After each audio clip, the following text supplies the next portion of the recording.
Hi everyone, hope you're well. Chris Cowlin here. Now, before we get into it, I'd just like to inform you about a new website selling quality current and retro Spurs jerseys, okjersey.com. They sell all current and retro Tottenham Hotspur shirts in all sizes. They sell the current fan and player versions, as well as the 80s and 90s retro shirts, including my very favourite, the 1991 FA Cup final shirt. You can order very easily from okjersey.com, and if you use the code Chris, you will receive an 8% discount off your final order. You can also use the QR code on the top left of your screen. And by the way, they also have some training wear here and the 25-26 colour special edition jersey.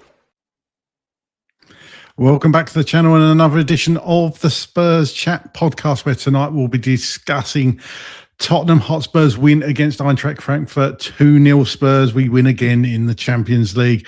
We are live on X, Facebook, and of course YouTube. So please do get involved and let us know how you're feeling as a Tottenham Hotspur fan right now. Bit of a relief, isn't it, really, to get through in that top 8, which is quite incredible. What a team this is. What a team. Let me just show you the table. This is the final Champions League table, and Spurs sit in 4th, 17 points. It's quite remarkable, isn't it? But there you go. What a team, as I say. Unbelievable. Let us know how you're feeling as a Tottenham Hotspur fan right now in the chat. Good to get a win, isn't it? I've got 3 very special guests with me, as always, to go through the game. We've got Josh Hughes back with us. How are you, Josh? And what were your feelings on that game overall? Yeah, great to be back on the pod. Good to see you, lads. Yeah, really, really pleased. I mean, you can't complain with being in the top 4. That gives us home advantage now in the second leg of both the round of 16 and the quarterfinals, which is really, really important. We shouldn't underestimate how important that is. And another weird stat from tonight is, with Arsenal conceding to Xuereb Almaty, Vicario is on for the Golden Glove in the Champions League. 5 clean sheets out of 8. And look, don't get me wrong, it's been tough in the league this season, but in the Champions League, it's been a bit of a nirvana for us almost. It's been nice to get a break from endless rubbish performances and rubbish results in the Premier League to solid performances, no matter who's on the pitch, no matter who is unable to play. And tonight was another one of those. It was a really, really professional performance, and great to see Solanke adding to his goal against Dortmund with a much better finish, I must say, tonight. And Randall Maloney scoring his 3rd goal for Spurs as well. Good to see both of our strikers scoring, and Xavi Simons, who I'm sure we'll talk about plenty tonight, absolutely running the show. So top 4 into the automatics. Brilliant, really. Yeah, it's unbelievable. Chalk and cheese. I mean, you could talk about standard of opposition all night, but you still have to get the job done, don't you? How are you, Melvyn? You all right? What were your thoughts on the game? Yeah, I'm doing well, Craig. Yeah, job done. You know, when we started and we had chance after chance, I was worried that it was going to be one of those nights, but I think the team was determined to get the win. I was quite surprised how front-footed we were. I mean, we didn't low block or do any of the normal stuff we do in the Premier League. And I think the fixture actually suited us, because Frankfurt actually came at us, which suited us. And, you know, it should have been more than 2. It should have been 3 or 4, you know. But I'm delighted with the result, and happy we're in a really good position in the Champions League, and looking forward to see who we're eventually going to get. Yeah, and as like Josh said, it's a home tie second leg, isn't it? So that's always good. Gary, welcome back. How are you? What do you think of the match tonight? Yeah, thanks for having me back, Craig. Yeah, really good. Exactly what I expected. Thought we'd put a good performance in, like we have been throughout the Champions League. You know, conceded the fewest goals. And as Josh touched on Vicario, I mean, honestly, he had a couple of moments again tonight. There's a couple of bits. You know, he got us a bit nervous, but I don't know. It was chalk and cheese, mate, and it's exactly what I expected. And you know, can we dream? Can we really do what we did last year? I mean, it's possible. You know, I mean, to finish 4th And to obviously have that, second leg now at home and stuff, massive difference. But I wasn't at all surprised. I thought we'd come out all guns blazing. I predicted 2-0, but to be honest with you, we probably should have won 4 or 5. But, it's the performers and getting the result, and we did both. So happy days. Yeah, that's right. Yeah, and it's the cliche that you can only beat what's in front of you, and it was a professional performance, and we got over the line. It could have easily gone the other way, couldn't it? I mean, very vastly different team to last year when we played them. But you have to put in a performance, and we certainly did. Perhaps Europe is just like a bit of a breakaway for the players and the team, because the European form is unbelievable. It's unbelievable. Let's have a look at. Let's just have a look at the match facts and stats. Frankfurt with 45, nearly 45% possession. Spurs with nearly 55%. 0.86 XG for Frankfurt. 1.71 for Spurs. 4 shots from Frankfurt. 15 for Tottenham. 1 from Frankfurt on target. 6 for Tottenham. Total touches inside the opposition box. Only 5 for Frankfurt, 30 for Spurs, 4 goalkeeper saves for the home side, 1 for Tottenham, 9 aerial duels, 1 against Spurs, 12 fouls committed, 12-8, and 0 corners for Frankfurt, and 6 for Spurs. Just another amazing night, Josh, really. Absolutely. What can you say? It's did you see this coming when we first started out in this Champions League phase? Did you ever see Tottenham finishing as high as we did? I'll be honest, I didn't really think about it. I was thinking more about top 8, and I always thought top 8 was possible because I was expecting things to be much better overall under Thomas Frank. I was pleased with his appointment in the summer, and I thought after winning the Europa League, we were really going to kick on. It looked like we were having a good start to the summer transfer window, and then, of course, the Gibbs White and Eze deals fell flat, and it sort of all petered out from there, really. So I kind of, before the season started, I definitely thought that top 8 was possible. One thing that's worth really noting about tonight and about the Dortmund game and about the Champions League in general, I think that the only 2 games where we were, really outdone in terms of intensity was Bodo Glimt away and Monaco away. And even in the PSG game, I know we conceded, I was losing game 5-3, but we went toe-to-toe with them, and it was a lot of really silly mistakes that led to their goals, and then Vitinha magic from outside the box. It wasn't a case of us not being as intense as them. And the thing that certainly the last 2 games show is how much fitter this Spurs team is than the German opposition. And, Dortmund had only lost 1 game in the Bundesliga before our game. And we end up, comfortably beating them. We destroyed them before the red card as well. And tonight was much the same. And we can talk about, Frankfurt resting several key players and it being a dead rubber for them. But, they still gave it a good go. And the thing that's really telling here is that I think part of the reason why we thrive in the Champions League compared to the Premier League is that the overall game is slower. So we are far more intense and we play far quicker than a lot of the teams we come up against. And you've got players, and the physicality is different. You just showed the stats there. Spurs are coming on top in terms of, aerial duels, tackles, successful take-ons, all these sorts of stats. If you want to delve into what you see beyond just the BBC report. And that often comes down to the fact that, it is far more physical. It is far more intense in the Premier League.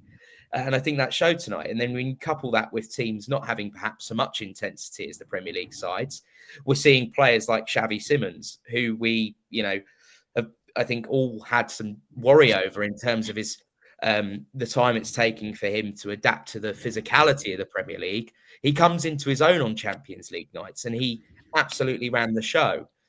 He was, everywhere. There was one moment in particular where he was twisting and turning and played a really good ball into the box. Kolo Muani, it was a bit of poor technique, skied it in the end. But there were plenty of moments like that. And another player that I would just flag before I wrap it up is Destiny Udogie.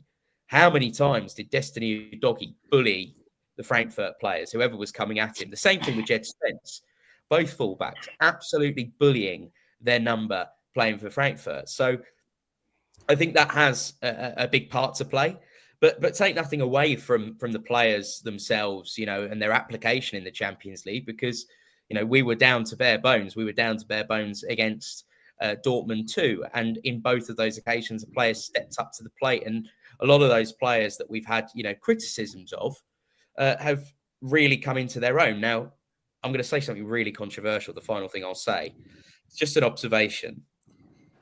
We seem to look. And maybe it's just because it's Champions League and we won't know in the Premier League. And this is in no way a criticism of Mickey van der Ven, because I think Mickey's brilliant. But we just seem to be a little bit more solid at the back when Danso's partnered with Romero. I might be reading too much into it, but I just think that we always look less like conceding when we have that back four that we had. I mean, it was the same against Dortmund. We didn't look like conceding. Same tonight. I'm not saying rest Mickey van der Ven, but it's just interesting to see how, I think maybe it says more about Danso's probably better than a lot of fans give him credit for playing in a back four. Yeah, it's I do get what you're saying, Josh. I mean, obviously Mickey van der Ven is class, isn't he? So I don't think he's going to drop him when he's available. But what is the interesting thing? Spurs will face either Club Brugge, Galatasaray, Atletico Madrid, or Juventus in the Champions League round of 16. Second leg at home, so it's all going well in Europe. Just hope we can take that into the Premier League. Melvyn, let's come to you. Let's get onto the lineup tonight. What did you make of this lineup when you saw it? I think it made sense. We had, I think, 14 players that we couldn't play for different reasons. I think most of the players, I think it was correct. I think Solanke rested for the Premier League. Koulibaly obviously played there, so he's experienced playing in that stadium, and paid off because he ended up scoring. I had no problem with the lineup and or the formation. I thought Frank got it spot on today.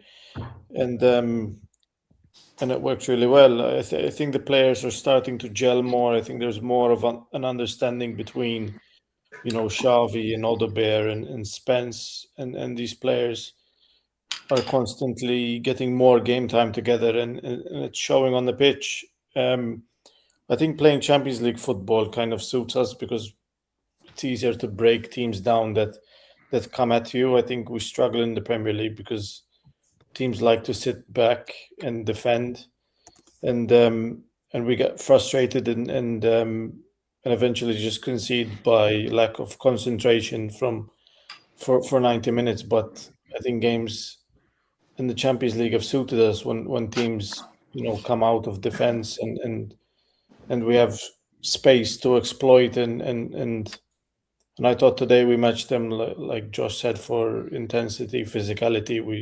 We dominated today, and I think it's easy to dominate when you have physical players like Paulinho, Romero, Danso, Koulibaly was good today. Xavi was excellent. I think Xavi is growing game by game. He's improving.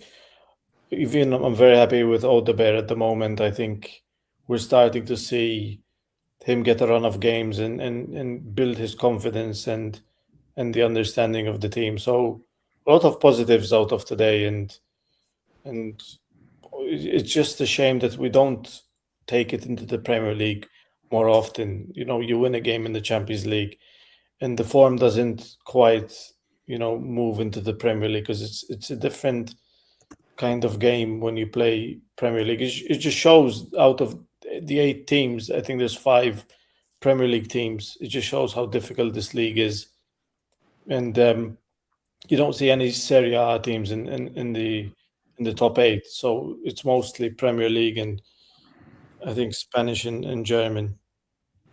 Yeah, it's a good point, Melvyn. Actually, Gary, come around to you on that. Obviously, Arsenal finished top, sadly, and Liverpool in 3rd. We're in 4th. Chelsea is 6th, and Man City is in 8th. So all the sides through in the top 8 there. Does that say a lot about the Premier League? Because I think it does, doesn't it? The standard is obviously A lot better. It does say a lot about the Premier League, but I think it's very different in the Champions League. And I don't know whether or not it's a bit of a slower pace. I don't know if it just suits the players. I don't know if they're more up for it. I don't know. Away at Frankfurt is obviously a lot more kind of inviting than away at Burnley. But I mean, I think it's one of those things. I think you could argue it. Last season, similar thing in the Europa League. We were dreadful in the Premier League. We couldn't get a win together, and we just kept getting through. It's a bit too early to dream at the moment. Yes, we've been awful in the Premier League, but we will win on Sunday, so that's something. So we'll get a win there. So we will follow up with a win tonight, so that's a positive. But all in all, the Premier League has been awful for us. It has. But if we carry on putting performance like this in the Champions League, I'll take it. We're not going to get relegated. If we fell down quite low, but kept getting through, and listen, Craig, it's not going to be many games, and we'll be sitting in the quarters and the semi-finals, and then we're going to have a real issue, because you can't sack Thomas Frank then if we're in the quarters and semi-finals and bringing in an interim manager. You can't be bringing Poch back. It's not going to happen anyway. But you certainly couldn't be bringing him back, because you'd be thinking, we might lose the final with him again. So it's a really funny one, but it's nothing less than what I expect with Tottenham Hotspur. This is what Tottenham do. We're almost like Dr. Europe. It's a joke. Honestly, it really is. But that's what makes us love and hate this team. And it is baffling, because there are some good sides in that Champions League, mate, and we've really, I just find it funny how dominant we were against Dortmund as well, and tonight as well. I mean, I'm sure we'll come on to it, but why that goal's disallowed in the second minute is beyond me. But it didn't hold the players back. They just brushed themselves down and went for it. And I will say one thing, I think Thomas Frank got a lot of criticism and stuff for taking Tell out and putting Solanke in, but he sort of silenced his haters again tonight, because Solanke comes off the bench. There's a lot of people complaining he didn't start. There's a lot of people complaining Tell was dropped for him. And sure enough, he comes on and gets the second goal and kills the game. Look, I know Frankfurt are out. They haven't got a lot to play for. But listen, we all know they wanted to win that game tonight, and I just think credit where credit's due, and may it continue, mate. So it's good. Yeah, it does. I mean, Newcastle obviously in the playoffs as well, so I think they finished 12th actually. So all the English teams doing really well. Somebody asked in the Show Me Live, asked Craig, "Am I still Frank out?" Yeah, I am. It's only one game. I don't think you can get carried away yet. But no. We've got to carry on to the Premier League, haven't we? Yeah, because that's your bread and butter, and it's just been chalk and cheese between the two. Josh, why is that really then? What's the difference? Is the standard of the Champions League and the teams we've played? I mean, I don't think you can turn around. I don't think it's fair to say that we've just played easy teams throughout, because we haven't. We've played Dortmund, who are flying in the Bundesliga. What is it? Why is it so different in Europe? I think it's down to the intensity, as I said before. I think the Premier League is so much more intense than these other leagues, and that's no disrespect to these other leagues, but I think it's fair to say that, Serie A, for example, is far more tactical than the Premier League, and La Liga is far more technical than the Premier League. But the Premier League is so much more physical than any other league, and therefore you're bound to have, Premier League teams doing well. This is why we're seeing. I mean, if we go back to the Champions League table, Newcastle, Spurs, Chelsea, Arsenal, City, Liverpool, all in the top, 12 clubs, I think, if I remember, or even top 10 clubs, if I remember correct. So, excuse me. So, yeah, I mean, that's telling, right? And Newcastle and Spurs are not in a particularly good position in the Premier League right now. But there's a reason why Premier League teams have done so well in Europe, across not just the Premier League, not just Champions League, but Europa League and Conference League over the last few years. We're seeing actually a bit of English football domination. And then the only other teams that can kind of really break that mold is you've got a very select few. It's Bayern Munich, it's PSG, Real Madrid, Barcelona, arguably Inter Milan. It's those kind of top echelon clubs who, it doesn't really matter what league they play in because their players are that good and they're that good a club, and these are the types of games that Spurs would struggle in anyway. So other than that, the Premier League teams are clearly far superior to the other teams that you do get in the Champions League. And that's no disrespect to the other European leagues, but it's, people talk about the Prem being the best league in the world. And I think that's proof that when you're getting Spurs finishing fourth, for example, above the likes of Real Madrid and Barca and these other clubs, and PSG. So that just says all you need to know. It's only really how many clubs in the Champions League from these other leagues have won it outside of, certainly in the last 10 years, that are outside of your real big boys. Yeah, absolutely. Well, let's come on to the game anyway. Third minute, come around to you, Melvyn. The one Gary spoke about, actually, the Javi goal, 3 minutes in, cancelled by VAR for a Udogie foul. I couldn't see it at first. It's so soft, isn't it? Yeah, it's one of those where only referees understand why that was given. There must be some kind of rule that, in the build-up, if, I don't know, a player is offside and touches the opponent or somehow affects, it's one of those. It's like the Champions League final handball with Sissoko. There's some bizarre rule that only referees know.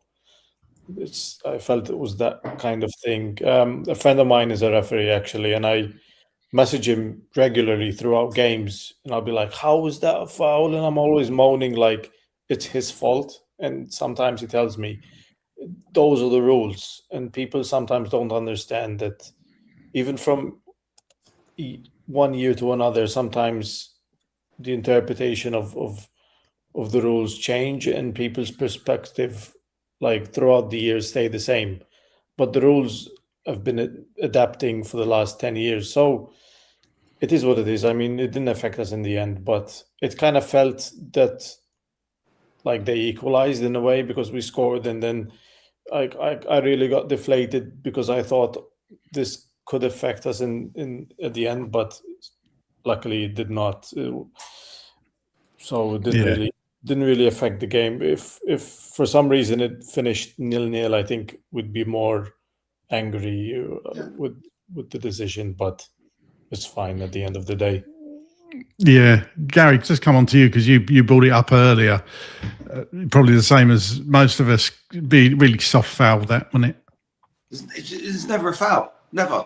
And I'll argue that with anyone. It just isn't. It's ridiculous. Like, I watched it back over and over, and I'm just scratching my head. And I'm pretty certain. Well, I won't say I'm pretty certain if it was the other way around in this game tonight, because I feel we got some decisions that went our way. I don't necessarily think the ref or VAR were biased towards Frankfurt, but I would certainly say probably in most other games, if that's scored against Tottenham, that goal is given. It's never a foul in a million years. And I don't care what anyone says on the panel or on bloody Sky or TalkSport. It's just not a foul. It's just as simple as that. And we see it week in, week out. And I know the threshold is a lot less in the Champions League than the Premier League, but it's just not a foul. And that's that, But, thankfully, it didn't matter. It just kind of kind of reared up the players even more. And they just went for it. But it was a shame, really, because it was a good start for Tottenham. And, we took the leads fairly, I thought. So, but yeah. Yeah, no, that's right. I mean, didn't matter in the end, as you say. 10 minutes in, Palhinha had a header saved. 27 minutes, good cross from Muani. I thought Muani was really good tonight. Actually, did get involved a lot more. Udogie glances a header, and it hits Odegaard and just trickles back to the keeper. Josh, coming around to you. What did you make of our front line tonight, Odegaard and Muani? Let's have a talk about them for starters. Yeah, I thought it was actually pretty good. And I thought Xavi Simons was the link that kind of made everything work. Odegaard looked dangerous. Muani, I think, there were times where he was quite absent in the game, but he had a few good chances. And on another day, he scores more. And certainly I completely agree with everything Gary said about the foul. It's never a foul. And Xavi Simons should have a goal. So I was actually really really pleased with the performance overall, and thought the attacking players did pretty well. And I thought then when Solanke came on and played with kind of Maloney for a brief bit, and then obviously Dane Scarlett, I thought Solanke just added another dimension as well. So it was good to see us having different options and still able to create chances. I think on another night, the finishing will be slightly better and we certainly win by more. But this is all you ask for, really. I mean, we created chances. We were good on the ball. We progressed the ball. You know, we weren't doing the usual sideways and backwards. We were, you know, protecting the ball when we needed to and going forward and taking advantage when we could as well. And it was very, very good footwork on display as well from some of the, you know, the fullbacks and midfield players as well. Some good line breaking passes. So, you know, that's all we want to see. Now let's go and replicate that in the Premier League. As you said, Craig, it's only one game. I'm not changing my mind on Thomas Frank just yet, but we need to start being able to do that when the pressure is a little bit higher in the Premier League. Yeah, and it's, you know, it's almost like a different game, isn't it? You know, when you look at the Burnley game at the weekend and then the performance tonight, it really was. I'll say again, it was chalk and cheese, wasn't it? It's it's just something different about us in Europe. Did any of you see, by the way, I think I just briefly saw an X that Mourinho sent his goalkeeper up and the goalkeeper scored. Yeah, he scored, just flashed up. Such a, sorry, I know it's not about Tottenham, it just tickled me. It's just such a Jose thing to do, isn't it? I know. I just saw that, Craig. It popped up on TalkSport app thing and I was like, is that real? It was a 98th minute goal from the goalkeeper to take Benfica through. Unbelievable from Jose Mourinho. It's quite apt. Come around to you, Melvyn. Actually, you love Jose, didn't you? So let's come to you next. 30 minutes. Great run from Javi and shot, but the keeper saves. And in the 43rd minute, Larsson hit the bar for Frankfurt in a complete sort of breakaway. We was kind of dominating at that point, Melvyn. Were you concerned at that point that Frankfurt got in quite easily behind us? Yeah, a little bit. I mean, it wasn't, I don't know, I think it was either concentration or the players didn't track the run. I think Vicario was, coming out screaming at Palhinha because he thought maybe Palhinha should have pressed them and closed down the shot. But no, they didn't really do much, Frankfurt, apart from that one chance. And I thought even if they scored that, I think we had control of the game, but they didn't really worry as much. They didn't really do much. I think Romero's day was really good. I think all the time where would we be without him, especially this season? And he's doing this weird thing where, like, in the build-up, he just ends up in the box and he's waiting for a cross, like he's a striker. I think Paulinho is the one that's dropping deep and covering, but it seems to be working. I mean, I thought he was good tonight, Melvyn, though. Paulinho, yeah. I thought he was good tonight.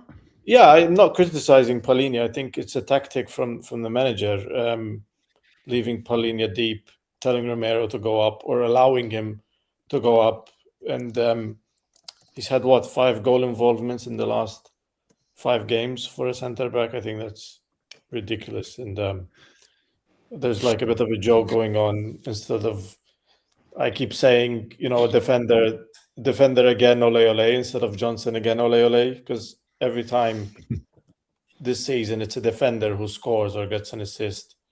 And for me, I know Koulibaly was the one to tap it in, but for me, Romero completely made that goal with just his presence in the box. And he's becoming one of our most important players. And I think he's showing, he's showing his class. I think Romero is excellent. I know he has moments where he makes mistakes. I think the Burnley game, I don't want to go into it, but he has moments where he does make mistakes, but he's been excellent for us this season. And I think even in the Champions League, it's just Romero. With Romero, I don't know, it's like a switch in him where it's like I think he's a big game player. I think mentally he can, show up for the game and think, okay, today's a big game. I need to play more serious than I usually do. I think when it's a bit of a small team like a Burnley or a West Ham, I think you can lose concentration sometimes. But I just think when it's a really big game, like let's say Arsenal or against a team where it's heated and you can, for example, the Newcastle game, he has like a couple of rivalries with a couple of players. Romero just goes, red hot. He goes crazy. He goes that kind of Argentinian, and I don't know how you say it. It's like his determination kind of really steps up, and he's like, I really want to influence this game, and I think it's the same for the Champions League. I think it does kind of the same thing. Yeah. Well, to be fair to Thomas Frank, in his first Champions League season, he finished above Luis Enrique, Hansi Flick, Pep Guardiola, Diego Simeone, Antonio Conte, and Jose Mourinho. So he's doing something right in Europe. So kudos to Thomas Frank for that anyway. Let's hope we can take it into the Premier League, as I say, because we need to start climbing that table. Second half, Gary, 47 minutes, we scored a goal. Kolo Muani, crossed by Javi, headed back by Romero, and that assist by Romero in his 4 matches in a row with a goal contribution for Cuti Romero. Knocks it back across and Muani heads in. What did you make of this goal? Yeah, it was a tap in, really. It was a bit messy and stuff, but we take it, and it got us that goal that we needed. But I wasn't nervous tonight. I was completely relaxed. I didn't feel at any point we weren't going to win this game, And I know there's not as much riding on it for Frankfurt. I get that, but at home with that crowd behind them and stuff, because this is the thing. You've got to hand it to the players as well, because these stadiums you go to and stuff, very intimidating for the players and the fans, but they kept their cool, man. And Romero in particular, I know Melvyn just mentioned him, but he pulled out some lovely tackles, Romero. I thought he had a really, for me, probably him and Xavi Simons were up there for man of the match and that.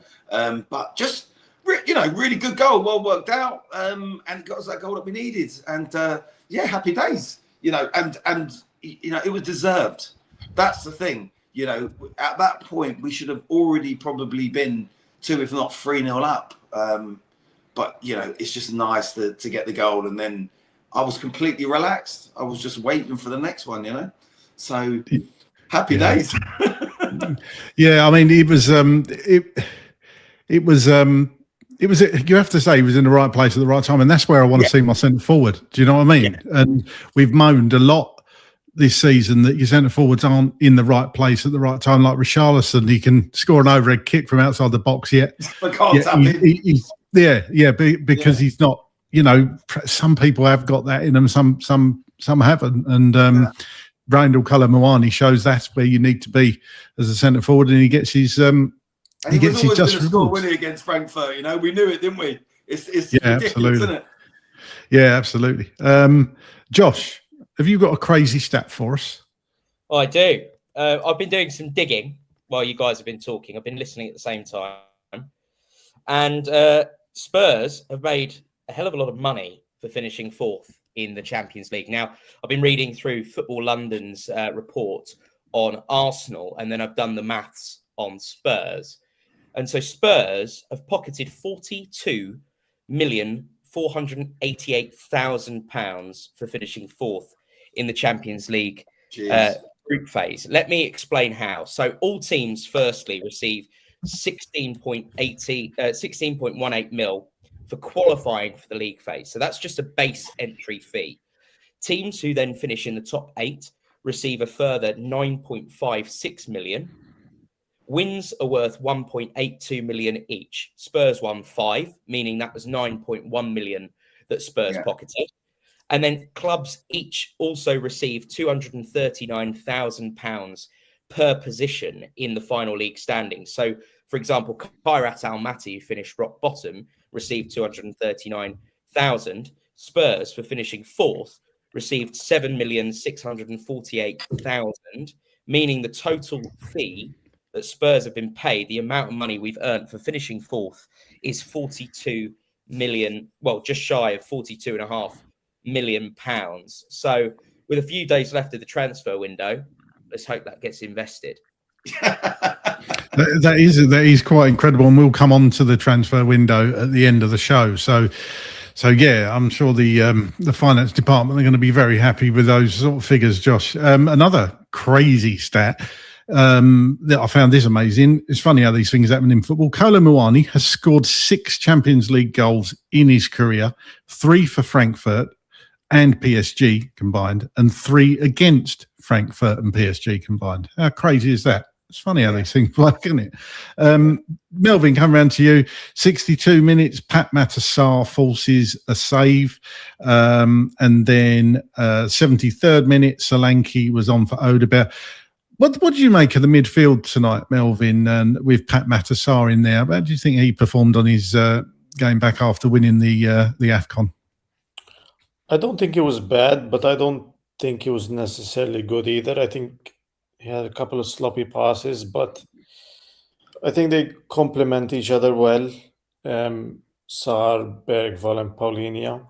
I think it's a good combination. I think Archie Gray, I'm a big fan of. I think he's always really tidy on the ball, quite intelligent with his positioning and his tracking of the defenders, and I'm happy with how they played today. Sorry, I'm sitting down. I'm struggling to speak. You're right though, Melvyn. I thought the whole team was good today, to be honest with you. And you mentioned Archie Gray there. I thought he was pretty solid in the middle of the park without, nothing fancy, but he did his job and he did it really well, didn't he? Yeah, especially going to Frankfurt away, showing that kind of character to play and against really high level opposition in the Champions League. I don't think they really put a foot wrong today. All 3 of them, Paulinho, sliding into tackles and which is something I really enjoy when he does that, especially when it's really clean, gets the ball and doesn't get a foul. Massive fan when he does that.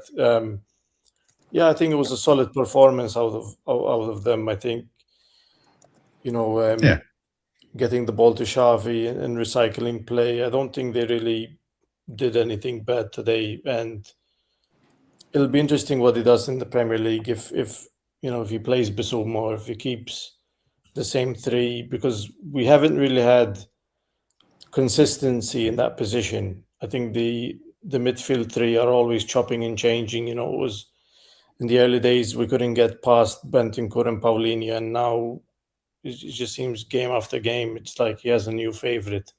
So it'll be interesting to see what he does, what lineup he chooses.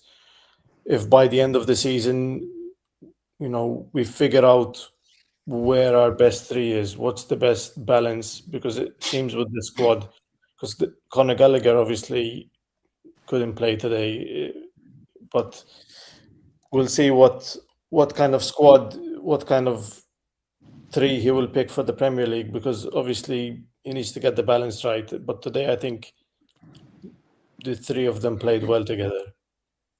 Yeah, and you could say Thomas Frank has changed the midfield a lot, hasn't he? A lot of it sometimes forced, but I'm not even sure that he knows at the moment what his best midfield 3 pairing is. Gary, coming around to you, the 2 players we haven't talked about much tonight, and I'd like your opinion on is Jed Spence and Destiny Udogie on the wings there. How did you feel both those played? Because I thought Udogie, both Udogie and Spence got forward. I just want to see a bit more quality on Jed's crosses. That's the only thing I would say. Yeah, I think they both had good games. I think they're given that little bit more time in the Champions League. So, you can almost, kind of like half pick up a ball and take a split second to decide. You don't get that time in the Premier League. But I did like Jed Spence in particular, especially when it got to kind of the last sort of 5-10 minutes or so of the game, he was holding the ball up. He was drawing out fouls. He was frustrating the Frankfurt player. I like to see that. It was clever, you know, you want your kind of wingers to be doing that. And he was doing it well. And I think both of them had a decent enough game. You know, they didn't set the world on fire, but I felt they needed to do what they needed to do. And they were solid, you know. I can't particularly remember any big mistakes from them, given any balls away or anything like that. But Jed Spence sticks out of my mind for having a slightly better game. And especially the kind of last sort of 5 minutes or so, like I said, I felt we held the ball up really well on that. So overall, I was happy enough for them, Craig. You know, it was good enough performance for me. Yeah, I agree. Just come around to you, Josh.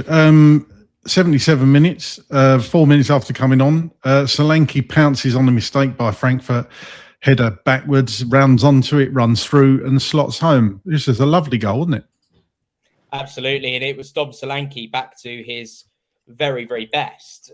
You know, great to see after the injury that he's had and the problems he's had coming back into the side.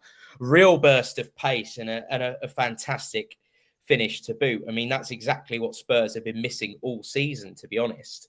That composure in the final third, that bit of pace and that power as well. And, you know, this is a finish that I think we'd all expect Dom Solanke fully fit to make. And probably on a side note, special for him to have scored the goal there last year that took us through, you know, to the semi-finals of the Europa League, and to be doing it again in the Champions League league phase to secure our place the next round, automatic qualification to the round of 16. So big goals at big times for Dom Solanke at this ground. And that was the real nerve settler, wasn't it? There was still so much going on around the grounds, so much happening. And, you know, that bit of composure, that bit of experience, just when we needed it, that's what Dom Solanke provided. And I think that's going to be a great confidence booster ahead of Manchester City at the weekend. And long may it continue. Let's hope he can really make a difference for us in the second half of this season and help, you know, contribute plenty of goals to bring us out of this mess that we're in the league. Yeah, you're right. I mean, we're certainly going to need that on Saturday. But the thing is about City, as we well know, they will give you chances, won't they? So we've got to take our chances on Sunday against Manchester City. But you know, there's something in the back of my mind that, like you always say, Gary, we've got something on City, haven't we? It's one of those teams. They probably hate playing us, although. They have, I think they've beat us at our stadium a couple of times lately. They banished that hoodoo, didn't they? So yeah, tough game either way you look at it. Well, 84th minute, Dane Scarlett came on for Muani, and then 89 minutes, Byfield got a run out for Udogie for the last few minutes. Spurs win the match. So as I say, we're fourth in the Champions League table. Really incredible performance tonight by Tottenham, professional performance. Well done to Thomas Frank. And it's just on. See we draw. We can actually sit back and relax now. We haven't got to play those two games midweek. So that I think that was important at this stage of the season with the fixtures we've got in February and with the injuries we've got. Yeah, we did not need two more games. No. But as I say, Melvyn, next up is Manchester City at home in the Premier League on Sunday, 4:30 p.m. kickoff at the Tottenham Hotspur Stadium. Spurs currently sit 14th in the Premier League, and City are second. City, as I mentioned, have got a mixed record at Spurs and indeed playing Tottenham. So what have we got to do to win this game? Can we win this game? And dare give me a score prediction. I think we can win the game. Obviously, we've beaten them already once this season, and City play the kind of football that, you know, historically we've been able to beat, you know, time and time again. I think we've beaten them at our worst and we've beaten them at our best. And I don't know, it just seems that for some reason with our squad or our football club, that Manchester City don't scare us. They never have. And I don't know if they ever will. It's kind of like this mental block. I don't know. It's like it doesn't scare the squad. Even, us discussing the game, we're not afraid of them like we are, let's say, like a Chelsea or an Arsenal or whatever, or going to Liverpool away. It's like playing Manchester City historically.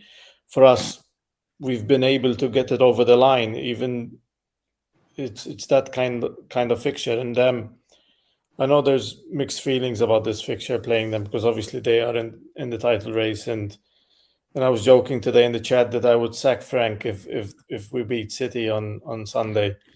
And but obviously it's just jokes. It's just us talking about the title race, and me and Gary are always talking about Arsenal trying to bottle it and stuff like that. So, but all jokes aside, obviously we want to win. We want to win at home. We can't keep doing that. It was funny once, when we played them a couple of years ago, and Ange had this whole story, and I don't want to really go back into that. But playing Man City, obviously they have a couple of new players, new signings, and we're quite the opposite. They're like the spoiled child that gets all the new shiny toys, and we get the leftovers, sadly. And we'll see what we can do against them at home. We don't have the best record this season, and I'll be surprised, to be honest, if we beat them, but at the same time I won't be. It's one of those fixtures where I don't know going into it, because we've been really poor at home, but Man City, like I said, don't really scare me going into the game. Gary, you've mentioned before about what Melvyn touched on there about it's a funny one, isn't it? Because we want to beat City because we want to climb up the Premier League, but you've said before that could hand Arsenal the momentum to win the title. I wouldn't say it's because it's so far away from the end of the season. It doesn't necessarily affect that. It doesn't hand Arsenal the title, but it is kind of mixed feelings, I suppose, isn't it? Yeah, it is to a certain extent, but it's very early on in the season, and we got to focus on ourselves, because as we know, them 3-4 teams below us, we're all pretty much on the same points, and we could still get dug into a relegation fight. So for me, it's all about beating City on Sunday, which we will. It will be a comfortable win. It won't even be difficult. Like, we've been here so many times. I can remember we was at the YouTube Awards, and Chris videoed me. We just lost at home to Ipswich, and I was like, we'll go up to the Etihad and it'll be an easy win, and we beat them 4-0. Like, it will be so easy on Sunday. That's why I'm laughing, because I know we're going to beat them. But the thing is, what we should be focusing on is not so much the City, is when we play Arsenal. Because City, we've already beaten them. We need to be focusing on taking points from Arsenal ourselves. And not trying to, and not that we would lose to City on purpose, but even thinking about it. We need to get maximum points against City and try and get maximum points against Arsenal. We've done it before. We were all there, when we hammered them 3-0 in the stadium. We know we're capable of doing it, so let's do it. That's right. That's right. Because the way it was last time, I kind of got something. See, I was in the other camp. I never want to see Spurs lose, regardless of whether that handed Arsenal title or not. I want to worry about Tottenham. I don't want to worry about anyone else. And I want us to go and smash City 6-0. And then you're totally right, Gary. I want us to go and concentrate on smashing Arsenal, because losing to Arsenal twice in a season is not nice. So, but as you say, we've kind of got one. There's something that gets into Manchester City's heads, and there's part of me that thinks this game could go either way. Just come around to you. What's great? I'm laughing because honestly, just quickly, when that game finishes on Sunday evening, we're going to be on the WhatsApp groups and we're going to be laughing, and we're just all going to say we've done it again. Like, we are just going to be City. Honestly, we really will, and it will just happen. It's so weird, isn't it? Josh, come around to you. How do you see this game panning out Sunday? Yeah, completely agree with Gary. I hate this whole thing of, we need to, mix feelings or trying to lose points against them because of Arsenal. No, you win against them, and then you win against Arsenal as well, and then it's. Yeah. Some people want us to lose to City, Josh. I've seen it online. Yeah. I struggle to believe that they're genuine Tottenham fans, because I don't care. You know, everyone's entitled to their opinion, but I want Spurs to win every single game, regardless of the permutations for other teams. Focus on ourselves. That's all that matters. Doesn't matter if Arsenal's going to win the league. Well, it's not because Spurs beat City twice in a season that's happened. It's because Arsenal have been the best team and they've beaten everybody else. That's why. You know, it's as simple as that. It's nothing to do with Spurs. It's an arrogant mindset, and I think we need to focus on ourselves. In terms of the game itself, I mean, you can't call it. Of course, I'm with you. I think we'll probably end up in our group chat after this, all laughing that we've done it again.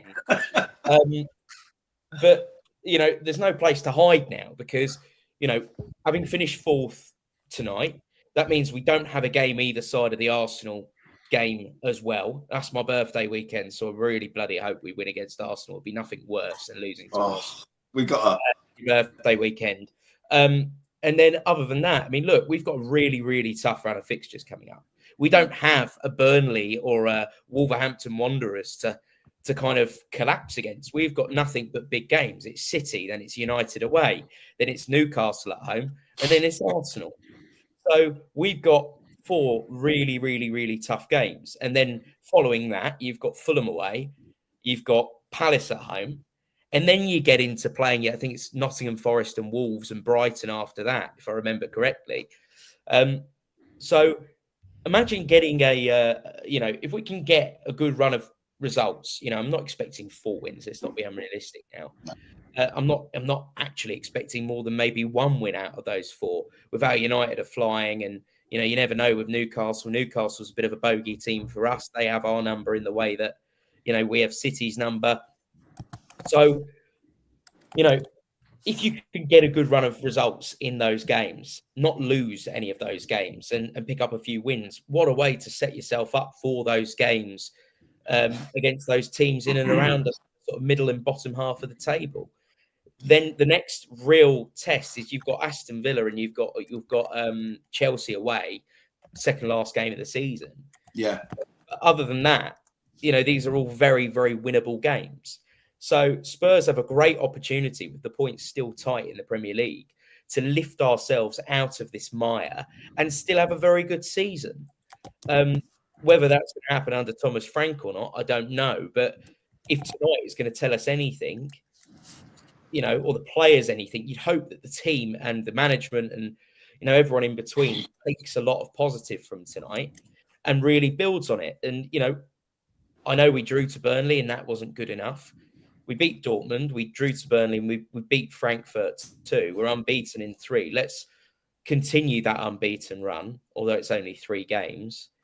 And let's kick on. City's a great opportunity. I mean, the fact that City are our bogey team is arguably the most ideal thing for us. Home game against City, we can't buy a win at home.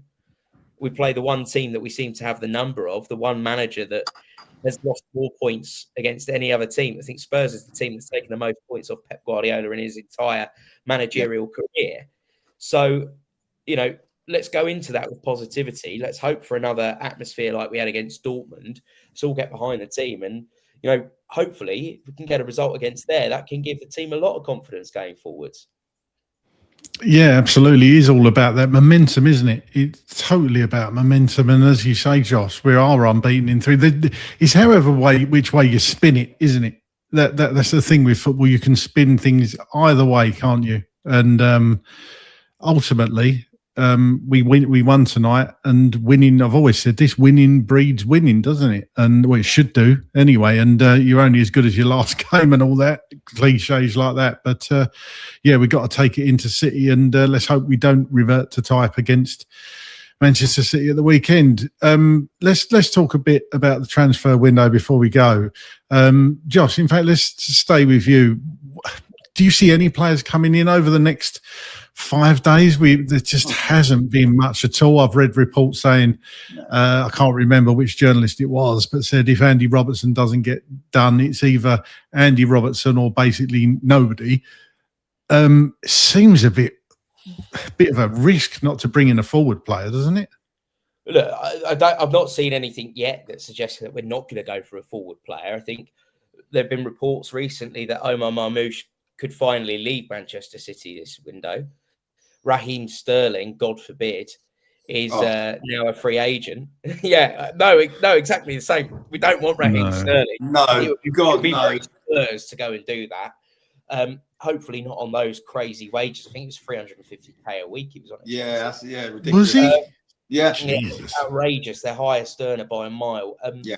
Look, I still think we'll bring a goalkeeper in because it looks like this Kinski deal may well happen. Sam Johnston seems to be the name on everyone's lips. I think it's a bit of a weird move, but he's got some experience. So I think as much as people might want to sort of poo-poo that deal, you know, Johnston has a lot more experience that Kinski doesn't yet have. So that might be a decent option as a backup. Bear in mind, with the games we've got left this season, Vicario will play almost every single one. And then a forward player, I still think we will go for a forward player. I think Randall Kolo Muani, of course, there's been reports yesterday of Juventus wanting to try and bring him back and asking for the conditions, all of this sort of stuff. But the view seemed to be that Spurs weren't interested in entertaining his departure. I think a goal tonight will cement that decision. Still remains to be seen what happens with Matisse Tell. Matisse Tell could get a move away from the club. And I think the key thing here is, in answer to your question, long story short, Craig, I don't think it's going to be a case of will Spurs add to the squad. I think it will be a case of if players leave the club, will Spurs replace them? Because it seems to be one in, one out policy at Spurs. We never seem to add depth. We always seem to just add sticking plasters and whatnot. So, look, I think if there's an opportunity to get Omar Mamouche, go all out and get him. I mean, it looks like Oscar Bob to Fulham is happening, £27 million, which is a great buy for Fulham, I think, and a player that, you know, I'm a big fan of. But yeah, I think Mamouche has got to be the number one target. And if he's not interested in joining Spurs, then there's got to be some other players out there we've got to go for. I think the thing with this winter transfer window is things can be a bit like, you know, someone's just said not in 3 days. No. Yeah, I mean, I see that point, but on deadline day, things go a little bit crazy. So I fully expect Spurs now, especially with the injuries, the further injuries that we've had, and with us progressing in the knockouts of the Champions League, we really do need to bolster our squad, because turn up against an Atletico Madrid or a Juventus in the Champions League round of 16 with that threadbare squad, we're in big trouble. Yeah, it's funny. Somebody said, well, why would we, Kev Williams says, why would we deal now with West Ham, considering they're our relegation rivals? I've read this somewhere as well, saying, are we strengthening a rival? Are we in I mean, Melvyn, I'll come around to you on this. Are we in a relegation battle? Is that too harsh? I don't personally think we are yet. I mean, we could be, but I don't think we are yet. I don't know. It's difficult to say because, you know, a couple of victories, you get 2 wins in a row or 3 wins in a row, all of a sudden we're talking about, you know, qualifying for Europe. So it's that tight at the moment. But, you know, with our record right now in the Premier League, you can argue, and things can always get worse. But I just feel with the signings we've made and the signings we might make and how we've been looking lately, I don't think we're in any real trouble anyway. And as for the transfer window, Melvyn, who would you like? Have you got any particular players, realistic players, I might add, that you would like to see Spurs go for? I think Robertson is a good idea, even though, you know, it's not the best signing. I think Liverpool were, if they lose Robertson, they're going to go for the Fulham left back. I forget his name, Josh Robinson, isn't it? Yeah. Yeah. So I would rather go for him, to be honest with you. It's tricky, the January transfer window, because I feel that I don't want to get sucked into like panic buys. I think recently we've been linked with a lot of strikers that don't really, you know, are not really better than Richarlison, to be honest with you. I think Mateta, they're mentioning 40 million. That's too much. I don't know. With transfers, I don't really have an eye for a player. It just, I leave it to the board. I leave it to people like Josh, who does the transfer roundup for Chris and stuff like that. But it's difficult because what are you going to say? You know, I would love to have £100 million signing in January and get a really world-class player, but it's not really realistic at the moment. We're not really in a position to be buying these players. So we always shop, you know, at the lower end. So sadly, in January, you don't really get mega excited for it. It's just the way, it just panic buys. It feels this January for me. I make you right, Melvyn. As Jim said here, January is hard, but not impossible. It's a good point, Gary, isn't it? Because we all say this, but City have gone out and bought Gay. They've gone out and bought Semenyo, who, of course, I mean, imagine if we'd bought in Gay and Semenyo, we'd all be going mental, wouldn't we? But you know, what is it? Is it the fact that because the players got to want to come to the club as well? That's the thing. That's what I was going to say, Craig, as well. It's not just about who's available and how much money the board are going to put into it and stuff like that. And I know Tottenham have got the money. Yes, okay, they don't pay the wages as much as the other top 4 or 5 teams. I get that. But also, at the moment, a lot of these players do not want to come to Tottenham. You know, I would be quite happy getting him from Liverpool as well, but he's probably looking at that thinking, do I really want to go to Tottenham at the moment? You know, as much as the fans and the club want him there, will he want to go? And then you're looking around and you're thinking, well, who are we going to get? I don't really think we'll get anyone, if I'm honest with you. And I don't think we really should be getting rid of Kinksky either. I think we should be keeping him. So, yeah, for me, I've switched off with the January transfer window. You know, there's not really anything going to happen. And we're just looking at, you know, trying to get Solanke back fit, trying to make sure Romero, Van der Ven don't get injured and just having what we have, because I think Kulu and Maddison we're not seeing this season anyway. And that's kind of like where we are, really. You know, I think it's just about trying to get players back that we have. That's it. I'm not sure I agree with the term panic buy per se. I think it gets branded around far too quickly. Yeah. Try and provide a bit of balance here. I think the better word to use would be opportunity. Gay was an opportunity at £20 million because he had 6 months left on his contract and he wanted to go to City over Liverpool or other clubs, and perhaps Liverpool were waiting to sign him on a free in the summer. Again, Semenyo was an opportunity. Everyone became aware of his £65 million release clause. City went there and he wanted to join them. That's an opportunity. In the case of Conor Gallagher, I don't think that's a panic buy. I think there was an opportunity because he wanted to come back to England to cement a place in the World Cup squad, hopefully. And so then Spurs went in and went toe-to-toe with Aston Villa. He'd rather join Spurs. And, you know, in the case of, you know, say a player like Mateta, that again would be an opportunity. I don't personally agree with Melvyn on the fact of 40 million being too much. I actually think 40 million for a player of his level of experience at just the right time in his career, a guy that's in the France squad, is a great buy and one we should absolutely consider if the option is there.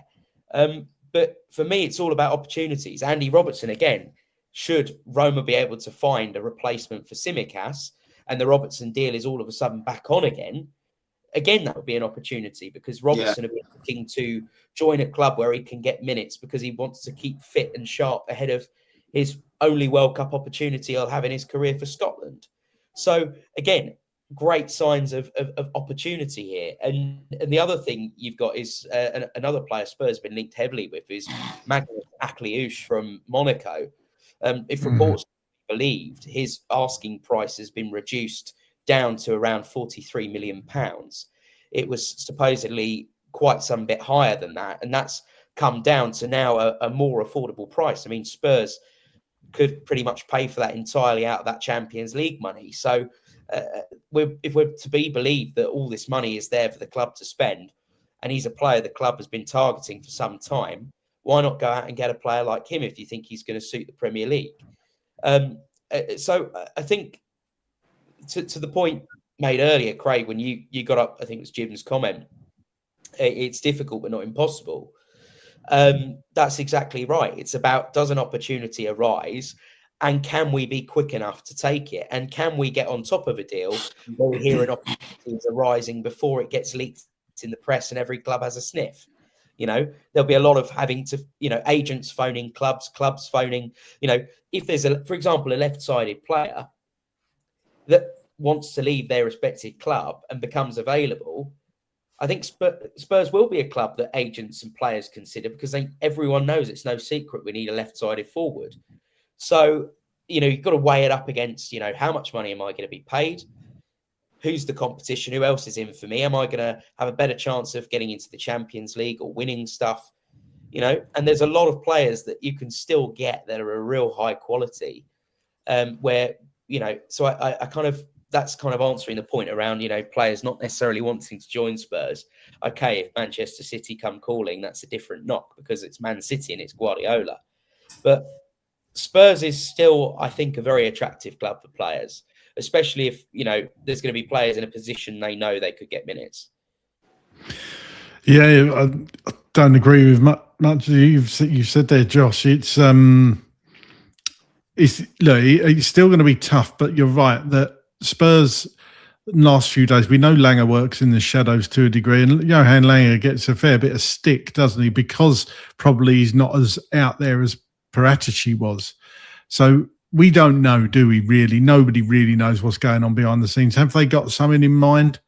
I would have thought they would have perhaps got something done by now already. But as you say, a left winger, somebody did say in the chat, we did mention him earlier, Raheem Sterling. Not for me, by the way. Not for me at all. Please. Perhaps we'll get Timo Werner back, Gary. That would be... I'll take him to the MLS, isn't he? Is he just San Jose Earthquakes? I think so. Yeah, he went to the MLS, didn't he? Yeah. Champions League winner to that. Oddly, haven't followed his career very closely since he left Tottenham. But he's I know he's Gary's favourite player. That's what I thought I'd mention. Right. Anyway, chaps, it's just gone midnight in Malta, so we're going to let Melvyn get to bed. Thanks all three of you for joining us. Melvyn, thanks for coming back. Where can people find you if they want to follow you? Yeah, Instagram if you want to give me a follow. Thanks for inviting me on, Craig. Obviously, love discussing Spurs, and hopefully we sign someone. And I'm not as optimistic as Josh, but you know, Josh always makes it sound so easy and so nice with transfers. And but I don't know. Hopefully, we get someone over the line and will help us. You know, maybe win something. You never know. That'd be nice, wouldn't it? That would be nice. Well, thanks, Melvyn. Gary, thanks for coming back. Where can people find you if they want to give you a follow? Pleasure, Craig. Thank you. Listen, look, we've got to end it on a positive. I mean, look, we've got a good win against Dearman. We've got a point on the road, and then, you know, we've just won again against Frankfurt. So, and we don't have to worry about a game until Sunday late afternoon, so we can kind of enjoy the rest of the week and the weekend. And Arsenal lost the other day, so all in all, it's been a good few days. But yeah, listen, mate, you know, always a pleasure to be on here. Good to be on with you lads, and I look forward to the next time I'm on. I can't think the last time I was on with a defeat, so it's been a while. So we do win some games at some point. So it's good. Yeah, I've spoke about many defeats this season, sadly, but it is good to be on one where we've won. And I do apologise, Mark. Mark said he's still having counselling from Timo Werner in the Spurs shirt last time. I do apologise. I do apologise. And Josh, thanks so much for coming back. Where can people find you? At Josh UCV on X. I'm just dying at these comments. Someone's asking what language is spoken in Malta. Someone's also asking you, Melvyn, whether you've got OnlyFans. I love it. And Kev likes your top, Gary. So I must admit, very nice. 25-year one, this one. So it was lucky for me tonight. So happy days. Brilliant. What a way to end the show. Well, thanks for watching, everyone, and thanks for listening. We'll be back, of course, after the Manchester City game, where we hope we're talking about another victory for Spurs. It's Manchester City. I mean, that would be lovely to say that after the game. It's only Manchester City. Come on. Gary, it's easy. We'll leave it there. Gary thinks we're going to win, so we're going to win. Thanks for watching, everyone. Thanks for listening. And as always, come on, you Spurs.